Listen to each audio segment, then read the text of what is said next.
చాలామంది నవరాత్రి పూజలు అనేటివి చేయాలి. మనం ముందుగా ఏదైనా సరే పూజ చేయాలి అనుకున్నప్పుడు ఆ పూజకు తగినట్లు కొద్ది నియమాలైతే పాటించాలండి.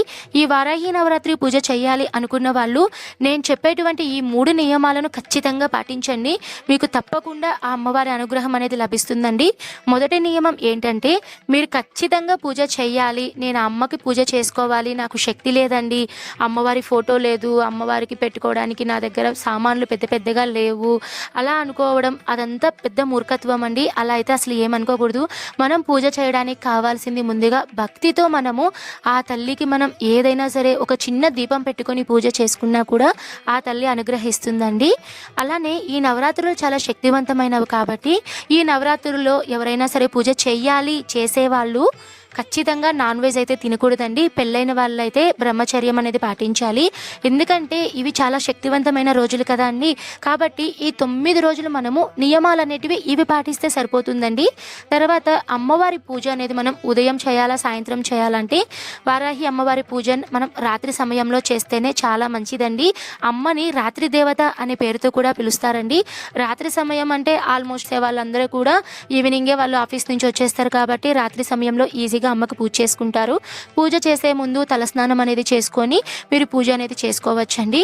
ముందుగా అయితే ఈ వారాహి నవరాత్రి పూజ చేయాలనుకున్న వాళ్ళు ముందు రోజే మీరు అమ్మవారి ఫోటో అన్నీ తెచ్చిపెట్టుకొని అలానే దేవుని పటాలను అలానే ఇంటిని మొత్తం శుభ్రం చేసుకోవాలండి. తర్వాత పాడ్యమి తిథి రోజున అంటే మొదటి రోజున ఉదయాన్నే వేకువజామునే నిద్ర లేచి మీరు పూజ అనేది అంటే అమ్మకి దీపం పెట్టుకొని నార్మల్గా పూజ అనేది చేసుకుంటే సరిపోతుందండి. సూర్యోదయానికి మునుపే మీరు పూజ అనేది చేసుకోవాలండి. ఈ అమ్మకు సూర్యోదయం తర్వాత పూజ చెయ్యరు అని అయితే చెప్తూ ఉంటారు. మీకు అంత పొద్దున్నే కుదరకపోతే రాత్రి కుదరకపోతే మీకు ఏ సమయంలో దొరికితే ఆ సమయంలో పూజ అనేది చేసుకోవచ్చండి. నేనైతే ఇక్కడ పూజ ఎలా చేశాను అంటే ముందుగా అయితే ఒక పీఠాన్ని ఏర్పాటు చేసుకున్నానండి. మీరు రాత్రి కనుక పూజ స్టార్ట్ చేసేవాళ్ళు కానీ పొద్దున చేసేవాళ్ళు కానీ ఉదయం మీరు పూజ ఎక్కడ చేయాలి అని అనుకుంటున్నారో ఆ ప్రాంతంలో ఒక పీఠాన్ని ఏర్పాటు చేసుకొని దాని మీద ఏదైనా ఒక వస్త్రాన్ని పరుచుకోవాలండి. ఇక్కడ వస్త్రం అంటే కొత్తది వేసుకోవాలా అండి పాతది వేసుకోవాలి అంటే మీ శక్తి కొలదండి. మీరు కొత్త వస్త్రాన్నైనా పీఠం మీద వేసుకోవచ్చు, లేదు అంటే మీరు ఏదైనా సరే ఉతికిన వస్త్రాన్ని కూడా మీరు పీఠం మీద వేసుకోవచ్చండి. తర్వాత పీఠం మీద కొద్దిగా బియ్యాన్ని వేసి పసుపు కుంకుమను పెట్టి అమ్మవారి ఫోటో ఉంటే ఫోటో పెట్టుకోవాలి. మీ దగ్గర వారాహి అమ్మవారి ఫోటో లేదండి అనుకుంటే మీ దగ్గర అమ్మవారి స్వరూపమైనటువంటి లలితాదేవి ఫోటో ఉన్నా దుర్గమ్మ ఫోటో ఉన్నా ఎవరి ఫోటో ఉన్నా సరే మీరు పూజలో అయితే పెట్టుకోవచ్చండి. ఇక్కడ ఒక చిన్న నియమం అండి ఏంటంటే మీరు కనుక లక్ష్మీదేవి ఫోటో కనుక పెట్టుకొని పూజ చెయ్యాలి అని అనుకుంటే నిమ్మకాయల మాల మాత్రం మీరు లక్ష్మీదేవికి అయితే సమర్పించకూడదండి. నేనైతే నా దగ్గర వారాహి అమ్మ ఫోటో ఉంది కాబట్టి నేను పూజలో అమ్మవారికి చక్కగా పసుపు గంధం కుంకుమ బొట్లు పెట్టుకొని అమ్మవారికి చక్కగా పుష్పాలతో అలంకరణ అనేది చేసుకున్నానండి. అలానే దీపపు కుందులను అయితే నేను ఏర్పాటు చేసుకున్నాను. మనము ఈ పూజకి ఎన్ని దీపాలు పెట్టాలండి అంటే అలా ఏం లేదండి, ఇన్ని పెట్టాలి అన్ని పెట్టాలి అలా అయితే ఏమీ లేదండి. మీ శక్తి కొలది మీరు కనీసం 1-2 దీపాలు పెట్టినా సరిపోతుంది. లేదండి ఒక్క దీపం పెట్టుకునే వాళ్ళు 2 ఒత్తులు కలిపి మీరు దీపారాధన చేసినా కూడా సరిపోతుందండి. మీ శక్తి కొలది మీరు ఎన్ని దీపాలైనా సరే మీరు పూజలో పెట్టుకోవచ్చండి. ముందుగా అయితే ఈ పూజ చేసేవాళ్ళు మీ కనుక షోడశోపచార మంత్రాలు కనుక తెలిస్తే మీరు పూజ చేసుకోవచ్చండి. మీరు ముందుగా గణపతికి పూజ చేసుకొని తర్వాత మీరు నా అమ్మవారికి మీరు షోడశోపచార మంత్రాలతో అంటే 16 ఉపచారాలతో అమ్మవారిని ఆహ్వానించి అమ్మవారికి నైవేద్యాలన్నీ సమర్పించి పూజ అనేది చేసుకోవచ్చండి. చాలామందికి మంత్రాలన్నిటివి తెలియవు, చాలామందికి షోడశోపచారాలు ఎట్లా చేయాలో తెలియదు. అలా అనుకున్న వాళ్ళు ముందుగా అయితే పూజలో ఒకవేళ మీరు చేయాలి అని అనుకుంటే చిన్న పసుపుతో గణపతిని చేసుకోండి. లేదండి మీ దగ్గర గణపతి ఫోటో ఉంది అని అనుకుంటే గణపతి ఫోటో కూడా మీరు పూజలో పెట్టుకొని గణపతి దగ్గర కొద్దిగా అక్షింతలను వేసి గణపతి దగ్గర కొద్దిగా అక్షింతలు వేసి ఓం ఘం ఘం గణపతియే నమః అని 3 సార్లు కానీ 9 సార్లు కానీ మీరు చెప్పుకొని స్వామి నేను చేసేటువంటి పూజలో ఏదైనా సరే తప్పులు ఉంటే మన్నించి నా పూజకు మంచి ఫలితం సంపూర్ణమయ్యేలా దీవించండి అని ఆ గణపతికి మీరు ప్రార్థన చేసుకొని తర్వాత మీరు వారాహి అమ్మకి పూజ అనేది చేసుకోవాలండి. నా దగ్గర వారాహి అమ్మవారి విగ్రహం అయితే ఉందండి. నేను ఈ విగ్రహాన్ని అయితే మితు ఎంటర్టైన్మెంట్ అనే వాళ్ళ ఇన్స్టా పేజ్ నుంచి అయితే తెప్పించుకున్నానండి. నేను ఈ అమ్మవారి విగ్రహం ఇస్తాను. ఖచ్చితంగా విగ్రహం పెట్టుకొని పూజ చేయాలా అంటే అలా ఏం లేదండి, నా దగ్గర ఉంది కాబట్టి నేను పెట్టుకున్నాను. ఇలా విగ్రహం లేని వాళ్ళు అమ్మవారి ఫోటోకే మీరు డైరెక్ట్గా పూజలు అనేటివి చేసుకోవచ్చండి. ఇక్కడైతే మనం వారాహి అమ్మవారికి నైవేద్యంగా లలితాదేవి ఫోటో పెట్టుకున్నా అలానే దుర్గమ్మ ఫోటో పెట్టుకున్నా వారాహిదేవి ఫోటో పెట్టుకున్న ఒక్క నిమ్మకాయని మీరు అమ్మవారి పాదాల దగ్గర పెట్టుకొని పూజలు అనేటివి చేసుకుంటే చాలా మంచిదండి. పూజ అంతా అయిన తర్వాత నిమ్మకాయని మీరు ఇంట్లో అందరూ మనం జ్యూస్గా చేసుకొని తాగొచ్చు, లేదు అంటే ఆ నిమ్మకాయని మనం గుమ్మానికి కట్టుకోవచ్చు, లేదు అంటే ఆ నిమ్మకాయని మనం పూజా రూమ్లో అలానే పెట్టుకోవచ్చండి. ఎందుకంటే నిమ్మకాయ అంటే ఒక యాటతో సమానం అనేది చెప్తారండి. అందుకే గ్రామ శక్తులు దుర్గమ్మ ఆలయంలో ఇలా పెద్ద పెద్ద దేవాలయాలలో నిమ్మకాయల్ని ఎక్కువగా నైవేద్యాలుగా సమర్పిస్తారండి. అంతటి శక్తి ఉందండి. మీ దగ్గర ఏవి లేవండి నైవేద్యాలు అంటే మీ శక్తి లేదు, మేము చేయలేమండి, మా దగ్గర అంత స్తోమత లేదు, రోజుకొక రకం నైవేద్యం చేయలేము అనుకున్న వాళ్ళు అమ్మవారికి ఎంతో ఇష్టమైనటువంటి బెల్లంతో చేసిన పానకం, జస్ట్ బెల్లంలో నీళ్లు వేసేసి కొద్దిగా ఇలాచి వేసేసి మీరు బెల్లం పానకంని, లేదు అంటే ఈ నిమ్మకాయని మీరు అమ్మకి నైవేద్యంగా పెట్టుకోవచ్చండి. తర్వాత వారాహి అమ్మవారికి మనము కుంకుమతో పూజ చేస్తే చాలా మంచిదండి. ఎందుకంటే నవరాత్రులలో ఖచ్చితంగా కుంకుమ పూజకు చాలా విశేషత ఉందండి.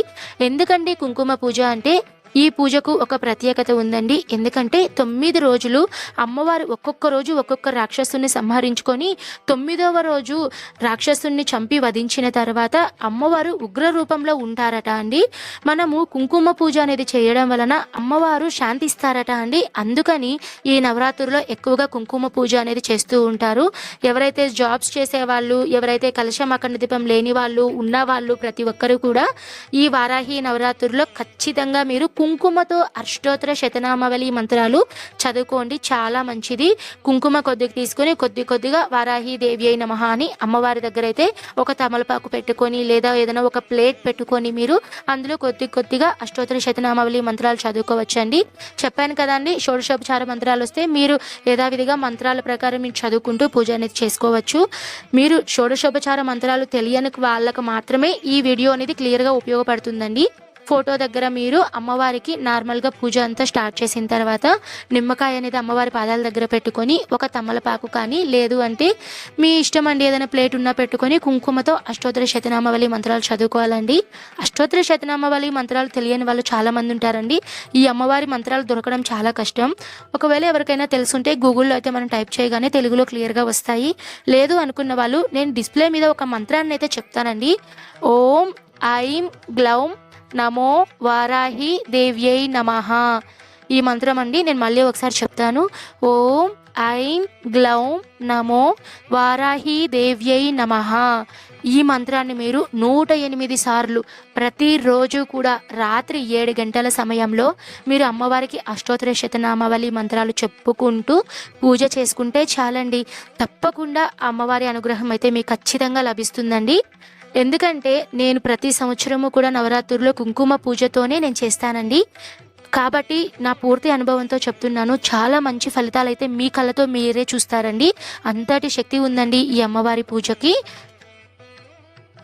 ఒక ముఖ్య విషయం ఏంటంటే మనము అష్టోత్తర శతనామావళి మంత్రాలన్నీ చెప్పేసుకుంటాం కదా అండి. ఈ అమ్మవారు శాంతింప చేయడానికి మనం కొద్దిగా చందనంతో కూడా పూజలు అనేటివి చేస్తూ ఉంటారండి. చాలామంది దేవాలయాల్లో అమ్మవారికి చందనంతో బొట్టు అనేది పెడుతూ ఉంటారు, చందనంతో అష్టోత్తర శతనామావళి కూడా పఠిస్తూ ఉంటారు. నేనైతే ఇక్కడ చందనంతో కూడా అమ్మవారి మంత్రాలు చెప్పుకొని పూజ అనేది చేసుకున్నానండి. తర్వాత ఈ అమ్మవారికి ధూపం అంటే చాలా ఇష్టమట అండి.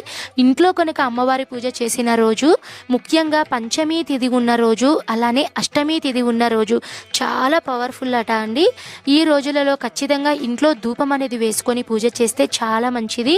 నేనైతే ఇక్కడ పూజలో ఒక పంచగవ్య దీపం అనేది వెలిగించుకున్నానండి. పంచగవ్యాలతో చేసినటువంటి అంటే ఆవు పేడ, పెరుగు, నెయ్యి వీటన్నిటితో కలిపి వీళ్ళు పంచగవ్య దీపాలు అయితే చేశారండి. వీటిలో కొద్దిగా నేను ఒత్తి వేసుకొని నూనె వేసుకొని వెలిగించుకున్నానండి. తర్వాత దానంతటా అదే పూర్తిగా మండిపోయి అందులో నుంచి వచ్చే ధూపం ఉంటుంది కదండి, అందులో కూడా నేను కొద్దిగా సాంబ్రాణిని కూడా వేసుకున్నానండి. ధూప్ స్టిక్స్ ఉన్నా కూడా నేను అందులో వేసుకొని ఎంత ధూపం వచ్చి పొగ అనేది వస్తే ఆ పూజకు అంత మంచి ఫలితం అనేది ఉంటుందట అండి. కాబట్టి ఈ 9 రోజులు రాత్రి పూజ ఎవరైతే చేస్తారో ఆ ఇంట్లో తప్పకుండా ధూపం అనేది వేసుకోండి, చాలా మంచిది.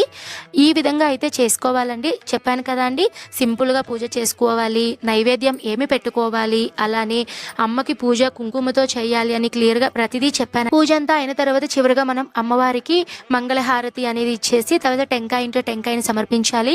తర్వాత మంత్ర పుష్పం తాంబూలంగా మీ శక్తి కొలదండి ఏదైనా సరే జాకెట్ని కానీ ఏదైనా సరే వస్త్రాన్ని, గాజులు, ఆకు వక్క, అట్టిపళ్ళు వీటన్నిటిని మనము అమ్మవారికి తాంబూలంగా ఇవ్వాలండి. 9 రోజులు ఇదే ప్రాసెస్ అండి. 9 రోజులు కూడా మీరు ఇదే విధంగా చేసుకొని 9వ రోజు అంటే మనకి ఈ సంవత్సరం 15వ తేదీ మీరు పూజ చేసుకొని ఉద్యాపన అనేది చెప్పుకోవచ్చు. ఉదయం కుదరలేని వాళ్ళు 15వ తేదీ సోమవారం రోజు రాత్రి పూజ నార్మల్గా చేసుకొని నైవేద్యం సమర్పించి అమ్మకి మీరు ఉద్యాపన అనేది చెప్పుకోవచ్చండి. ఈ విధంగా అయితే పూజ అనేది సంపూర్ణం చేసుకోవాలండి. చివరి రోజు అమ్మవారికి మీరు మీ శక్తి కొలది తాంబూలంగా చీర, జాకెట్ ఏవైనా సరే పెట్టుకోవచ్చు. ఒకవేళ మీ శక్తి కొలది ఎవరినైనా పిలుచుకొని వాళ్ళకి తాంబూలంగా కూడా మీరు ఇంటికి పిలుచుకొని వాళ్ళకి పసుపు కుంకుమలు అనేటివి పెట్టి మీరు తాంబూలంగా కూడా ఇవ్వచ్చండి.